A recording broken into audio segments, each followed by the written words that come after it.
For the very first time, Joe Biden has publicly denied sexually assaulting a former Senate aide in 1993.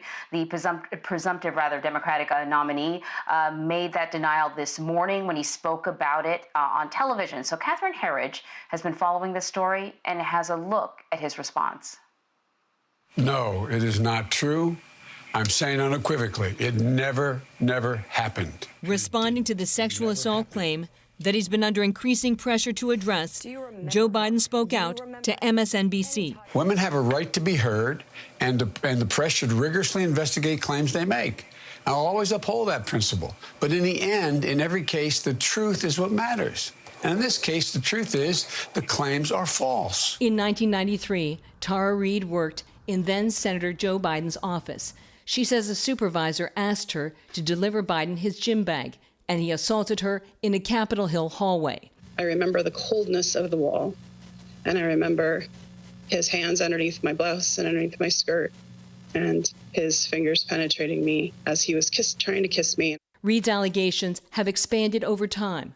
Last year, she told a Northern California newspaper that Biden, quote, used to put his hand on my shoulder and run his finger up my neck. I would just kind of freeze. However, she didn't tell reporters about the alleged assault until this March. Reade, a self-described lifelong Democrat, says she did speak with her supervisors in Senator Biden's office at the time about alleged sexual harassment from the senator, and then faced retaliation. It shattered my life and changed the trajectory of my whole career in life. And I lost my job after I complained, and I was fired.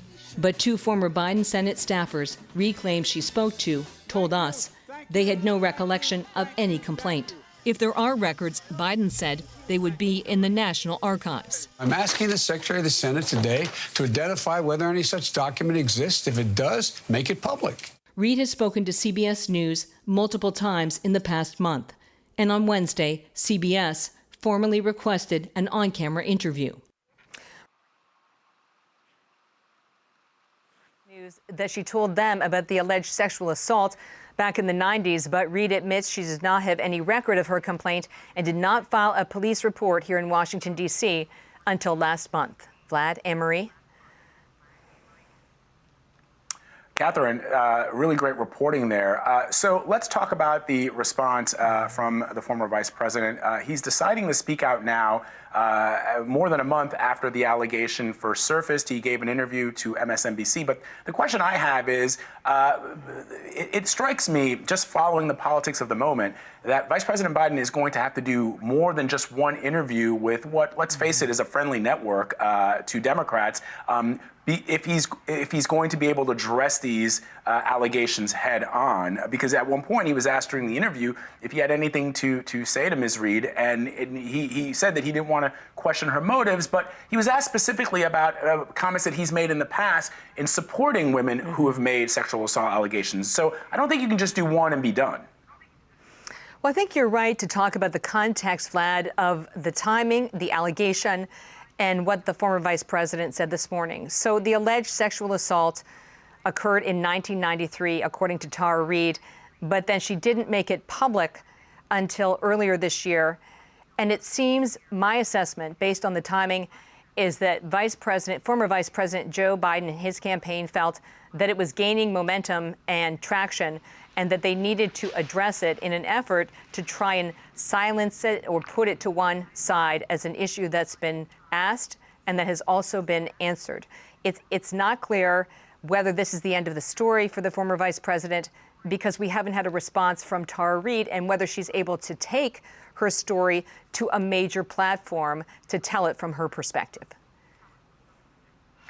Now, you mentioned in the story that Joe Biden has called on the National Archives to search for the complaint that Tara Reade says she filed at that time in the 90s. What can you tell us about that and the process, and how long something like that might take, if you know? Because I think his denial is not going to be, for some people it may be satisfactory, but for others it won't be. Well, based on our reporting, Anne-Marie, here at CBS News, what we were able to learn is that Tara Reade said that she went through the internal chain in then-Senator Joe Biden's office with complaints to her supervisors, and when she felt that didn't go anywhere, she said, and the language was a little unusual, she said, I went to a temporary or outside office or personnel office. So we don't know exactly what office that was. But Biden said this morning that if there is a physical record of a complaint, it would be with the National Archives. He said it would not be with his personal records at the University of Delaware. Those are under seal. And that actually caught the attention of a lot of folks this morning because they wonder whether there's something in those records, aside from Tara Reade's allegations, that could also be interesting, if you will, or the campaign feels they would prefer to have under wraps until after the election. So that's a good question, Catherine, and perhaps you can explain to our viewers those records that are being held by the Senate. If the former vice president is calling for the Senate secretary to release them to the public, when could we potentially see those records? Is it up to the vice president to make that request? Can reporters make that request, for example? And when you say that the University of Delaware records are under seal, that means that even with a FOIA, a Freedom of Information request, for example, that reporters like yourself, investigative reporters use, we would not be able to access those records. Well, I don't want to offer bad information as speculation, but I can tell you about my own experience working through FOIA as well as the National Archives. The National Archives, you can make a request for records, and as long as they're not classified, they can move fairly quickly, but the critical question is whether the records are immediately accessible. So in other words, they're in an inventory that someone can physically get to, or whether they have to be brought from a storage location and then be searched, and then a decision made on how to disseminate them publicly. Of course, in terms of FOIA, if something is under seal, a Freedom of Information Act request really is not going to get you anywhere, because under seal means that they are not public until a date certain in the future. So, of course, we are in an election year. President Trump was asked about these allegations against Joe Biden. He brought up what he called false accusations against Brett Kavanaugh. But I'm curious, has the Trump campaign or other Republicans reacted or made a commentary on this?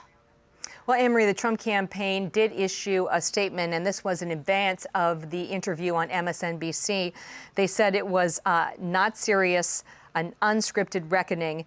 They likened it to a fan club that was running interference. So the idea that MSNBC would be a very friendly place for the former vice president to respond publicly to these allegations.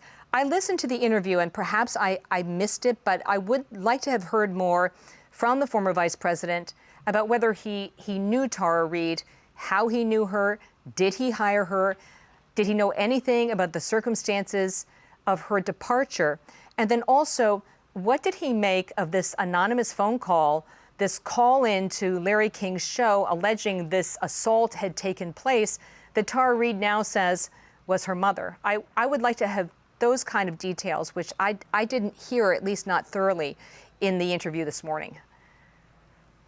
Which you raise a good point there, Catherine, because even if those records are released, it does not mean that this assault did not take place, right? I mean, so I think that, for those people who are hoping that if the vice president is able to release these records, that, again, it doesn't mean just because the records are released and there's nothing there that her allegations are not true. The question, of course, becomes in speaking directly to Tara Reade herself, because as you point out, these allegations are always difficult to assess for credibility. Her story has changed a couple of times. And so we heard from the vice president today. The question becomes, when will we hear perhaps from Tara Reade?